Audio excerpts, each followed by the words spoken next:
Mă bate soarele ăsta în ochi, mă orbește. Salutare toată lumea și bine v-am găsit la al doilea vlog de pe pagină. Așa cum v-am promis, astăzi o să facem ceva mai special. Ceva ce nu vezi în fiecare zi și ceva ce nu găsiți pe toate gardurile, pentru că astăzi ascundem tricouri de fotbal în Cluj.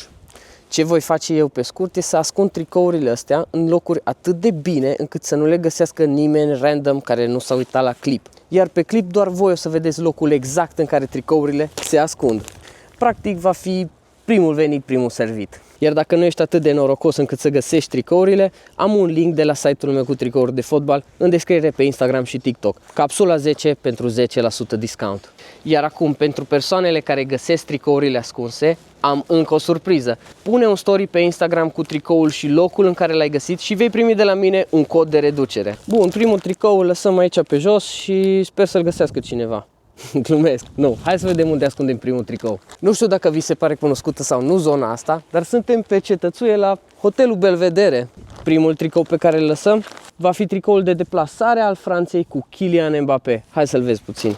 Uite-te la cocoșul galic. Are niște detalii foarte drăguțe tricoul ăsta și evident este cu Kylian pe spate și badge-ul Nations League.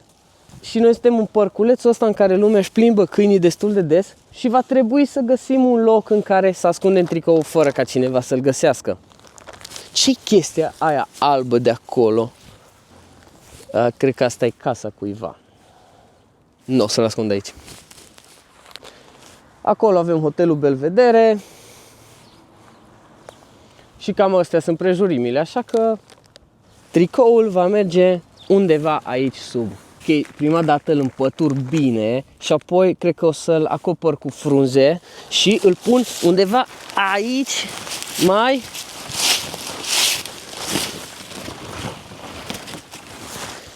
You gotta be careful, guys. Aveți grijă în orice caz să nu cumva să vă tăiați. Tricoul nici măcar nu se vede, e acolo sub. Am terminat pe cetățuie, iar acum ne îndreptăm spre a doua locație, Parcul Central. Nu știu dacă mai e nevoie să zic unde ne aflăm. Suntem la BT Arena și nu prea e nimeni prin zonă, mai puțin doamna aia. Dar nu cred că îi plac tricourile de fotbal. Așa că m-am gândit unde pot să-l ascund aici. E un open space foarte mare, foarte circulat. Mi se pare că e imposibil să-l ascunzi aici. Sau, hai cu mine. Avem tricoul lui Lamine Yamal, cu care a câștigat campionatul european. Hai să vi-l arăt.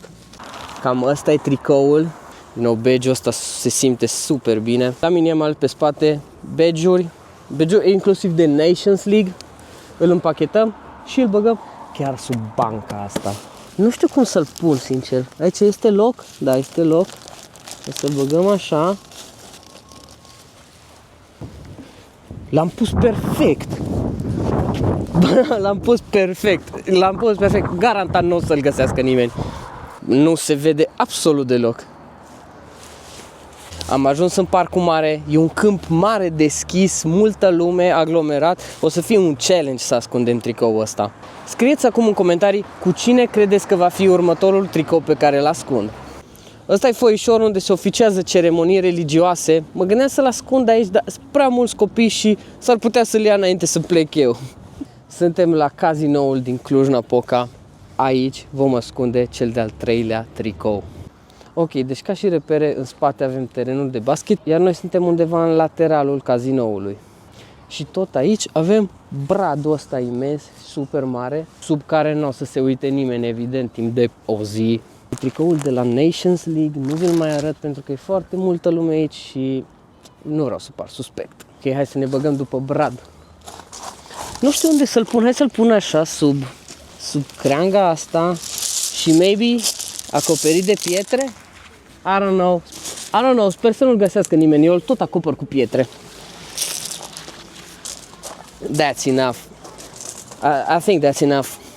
Bun, am ajuns și la ultima locație, suntem în Julius Park și cred că aici va fi cel mai challenging să ascundem tricoul. Nu că n-am avea locuri în care să-l ascundem, dar e foarte plin de lume la toate orele din zi. Găsisem înainte un loc foarte bun unde îl puteam ascunde, e chiar acolo sub scările alea cumva. dar cred că e cam risky și eu nu vreau să pice nimeni în lac, că nu suntem B-strong. Este ghereta aia cu înghețată pe care o știu de foarte mult timp. Practic e acolo de când mă știu eu și mă gândesc să o ascund sub gheretă. Hai să vedem. Am ajuns aici, în față la universitate. Asta e ghereta cu înghețată de care vă ziceam. Dar iese foarte multă lume de la hotel, nu prea pot să-l ascund aici. Hai cu mine. Până una alta, hai să vedem despre ce tricou este vorba. Avem tricoul lui Lionel Andres Messi, a.k.a. The Greatest of All Time. E tricou de deplasare de la Copa America. Messi pe spate, evident, de la Adidas și va merge în unul dintre bușurile acestea. Vă rog un singur lucru, aveți grijă să nu cădeți în lac, pentru că ăsta o să fie locul în care ascund tricoul. Oare dacă îi dau tricoul ăsta unei rațe, îl duce în mijlocul lacului și e mai greu de găsit? Hei!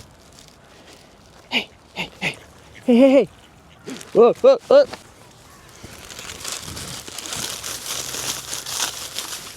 Bun, cred că e destul de bine.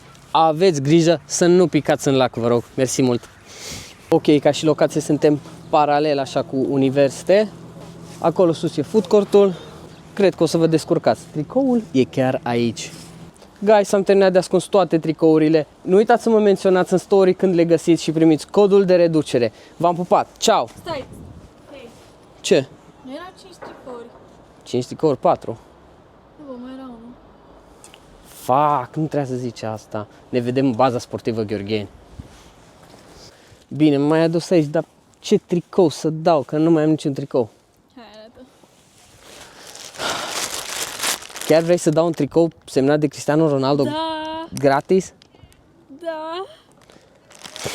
Nu pot să fac asta, deja fac un concurs pe Instagram la 15.000 de followeri și 20.000 de followeri pe TikTok. Tricoul ăsta pleacă oricum gratis la unul dintre voi. Așa că astăzi, cred că cel mai bine ar fi să lăsăm un tricou al unui jucător care este în vogă. Este vorba despre Radu. Radu de la Tottenham. Acum, hai să vedem unde lăsăm.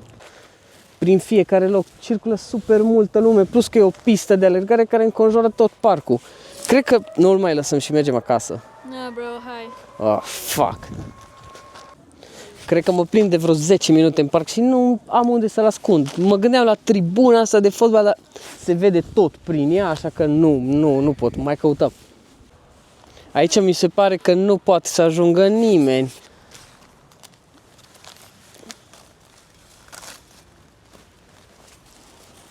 Hai să mergem repede de aici. Aici avem alea, aici avem parcul de calistenice și exact aici avem terenul. E tare că de la blocurile astea nu o să vină nimeni pentru că e chiar un râuleț care trece pe aici, deci sper să-l găsească unul dintre voi, băieți. Ok, guys, ăsta o să fie finalul pe bune. Nu uitați să puneți la story în momentul în care găsiți tricourile. O să vă dau o reducere extra pentru comenzile viitoare. Spor la căutat și aveți grijă să nu vă accidentați cum am făcut-o eu.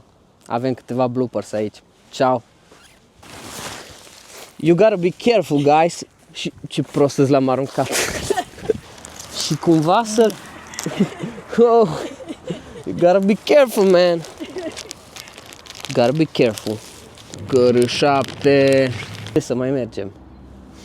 Vă oprește că... Hei, hei, hei, hei, hei. Nu mai am memorie. Nu mai am memorie, bro. Da, mă gândeam că poate fură cineva pe ăsta cu Ronaldo. Mai bine te fură pe tine decât să fure tricou.